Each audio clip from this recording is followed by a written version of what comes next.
Hi, I'm Katie Ziskind, a sex and intimacy specialist and a couples therapist and relationship coach.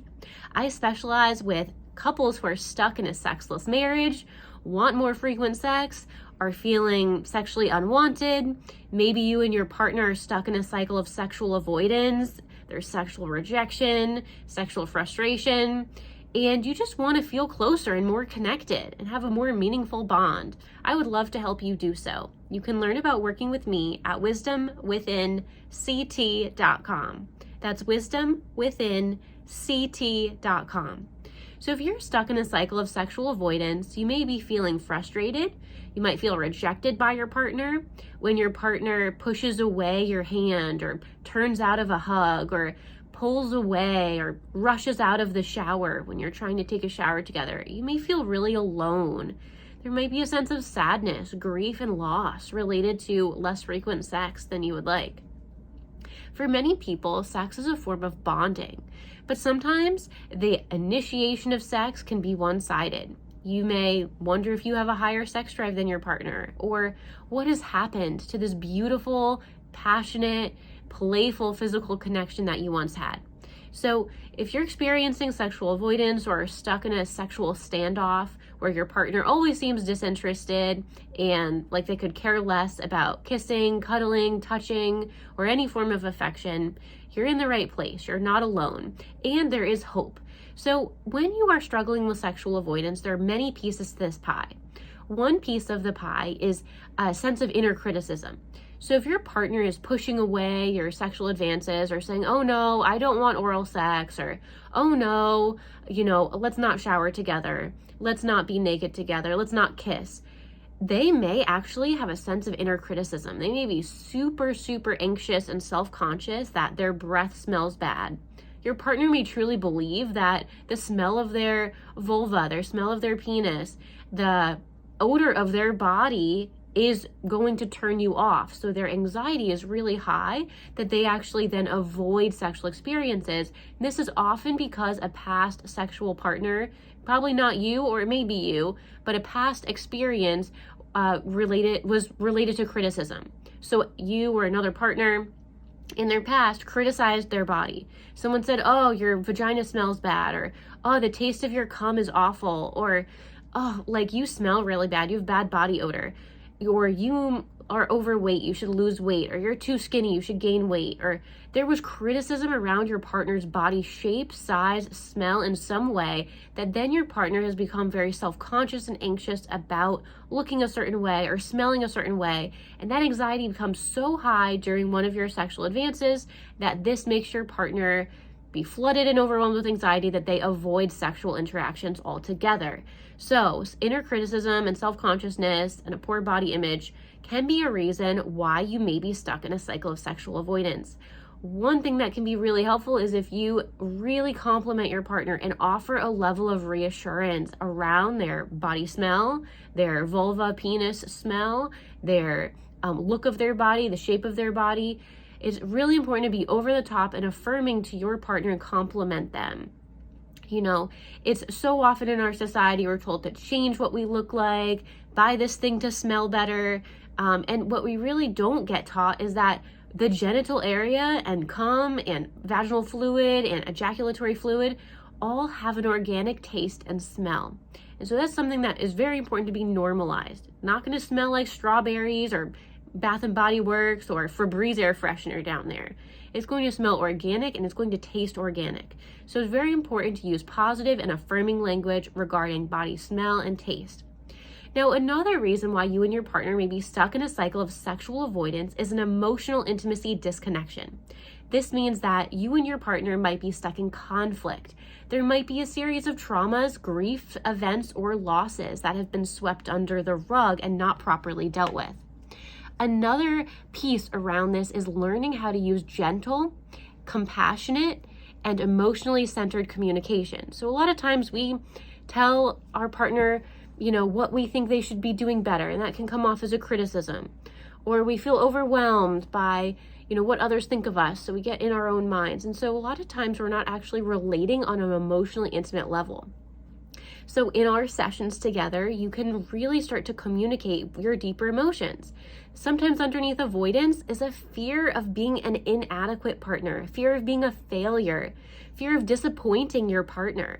And these are fears and worries that when you communicate them, you actually build emotional intimacy.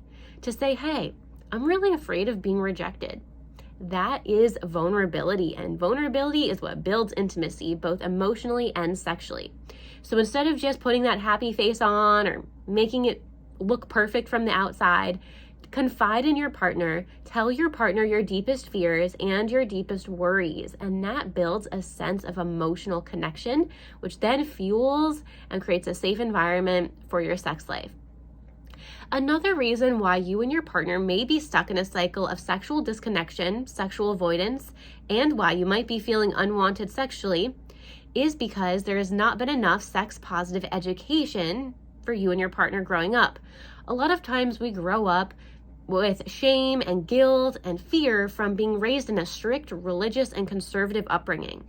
When we're raised in a really strict conservative upbringing, we oftentimes are told that masturbation is bad and evil, that pornography is bad and evil, that premarital sex is demonized, that, if we enjoy or find pleasure in sex, then we're sinning or evil.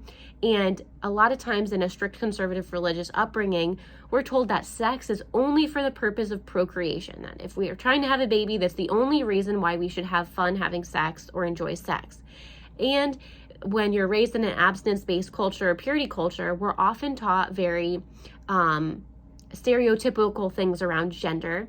So if you're bisexual, pansexual, queer, gender nonconforming, transgender, like cross-dressing, anything outside the norm, there's inherent shame around that. So a lot of times, every single human is fluid in some way, whether it's liking people or wanting to be non-monogamous or wanting to cross-dress or wanting to express gender in a different way or finding certain things attractive or liking certain kinks. So we all have a unique erotic palette or an erotic map, certain sexual fantasies we find arousing. And so when we're raised in a very purity-focused or conservative religious culture, we inherently feel shame for sexual urges that are organic, healthy, and normal. So part of overcoming a sexually avoidant cycle and your sexless marriage does mean talking about religious trauma, growing up in a conservative upbringing, and how that's affected you, and gaining sex-positive and sex-affirming education. This means understanding that it's okay to orgasm, and you don't have to fake an orgasm, and what it feels like to experience pleasure, and that masturbation in moderation is healthy, and what does that look like in terms of really supporting your sexual self in evolving and building a sense of sexual self-confidence. Now, another piece that can play into a sexually avoidant cycle is when we do have a pornography addiction present. So pornography is not a form of education, but it sometimes is used when we grow up with sexual shame and not much education around sex. We can turn to porn, and then we learn everything we know from pornography about sex. And pornography does not offer accurate sexual education. Pornography is a form of erotic stimulus, meaning when you look at someone being aroused, you become aroused. It's a fantasy, and it can be arousing. However, pornography doesn't show adequate emotional foreplay. So we don't often gain proper education on what adequate emotional connection means in order to foster a healthy sex life. So if we go right in thinking, oh, what I see in porn, I can do with my real life partner, that may not actually be true. And so we have to look at things like building commitment, building trust, having emotionally expressive and emotionally vulnerable conversations, talking in order to build that sense of safety, reassurance, and comfort in the marriage. Also, pornography does not show what I call like human experiences, meaning you might fart, you might need to take a break, you might need to ask for more lube, you might cry during a sexual experience, you might laugh, you might need to pause and stop halfway through. These are human things that happen during sex, and so what you see in pornography is not actually often real life sex. So when you think about porn and you create unrealistic expectations or unrealistic standards for you or your partner to live up to, and those aren't met, that can lead to a sexually avoidant cycle. Pornography also does not show adequate foreplay. So we have emotional foreplay and physical foreplay. The physical foreplay side, the female body or a vulva owner requires 45 to 90 minutes of foreplay. This means 45 to 90 minutes of sexual stimulation, massaging of the erogenous zones, gentle caressing, long strokes across the body, warming up in a safe way, cuddling, building desire, and helping a female partner especially feel wanted is essential. And this does include verbal communication, but a lot of times men or penis owners only take about 4 to 8 minutes to reach peak sexual arousal and only need 4 to 8 minutes of foreplay or physical stimulation to achieve an erection. And the female body takes that 45 to 90 minutes for circulation biologically to move into the vulva and clitoral areas in order for that area to become engorged. So clitoral engorgement is what the body does to prepare for orgasm or peak sexual arousal. And so when there's just not enough time and not adequate foreplay in terms of duration or minutes, that's when we can often see a female partner specifically withdrawing sexually, saying, oh, this isn't fun. It's just another thing on the to-do list. And when that is occurring, pleasure is not associated with sex. So part of what I do with you and your partner is to help you both reassociate pleasure, enjoyment, fun, and connection around sexual touch. Because a lot of times we grow up in a culture where women in particular are told to give. And, you know, the fear-based messages might be, oh, if your man isn't getting it from you, then he's going to get it elsewhere. So you better just give it up. And that is not an empowering mindset. So a lot of times for a female, it really is important to rebuild sexual desire. It comes from finding out what a female likes, advocating for those things, talking about what type of touch is really pleasurable, and then increasing that to rebuild sexual desire. And showing affection outside of sexual experiences, holding hands, hugging, gentle touches on the back. There are a lot of important pieces to rebuilding sexual desire and breaking the cycle of sexual avoidance. And we do need affectionate non-sexual touches and then an increase in sexual foreplay. So we have 45 to 90 minutes at a minimum of foreplay for females or vulva owners and 5 to 8 minutes for men or penis owners. So there's an immediate desire discrepancy. So lengthening foreplay, take that time to relax the mind, engage the mind. So there's the sense of sexual embodiment. And that can help to break the cycle of sexual avoidance. I'm very passionate and I love helping distant couples who may be really great at being parents together. You may really love your partner and both be on the same page and feel really strong in some aspects of your marriage, whether it's running a business or parenting or, you know, really strong financially.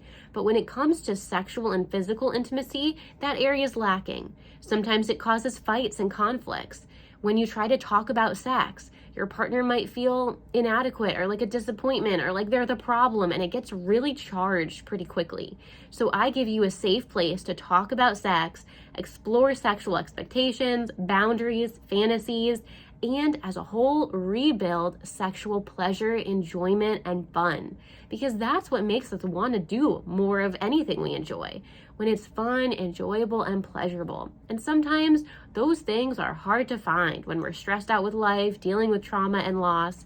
And I would love to support you and your partner in building that meaningful connection back in terms of your sexual intimacy and your emotional intimacy. You can learn about working with me and breaking the cycle of sexual avoidance and really helping each other feel valued, appreciated, playful, and intimate at wisdomwithinct.com.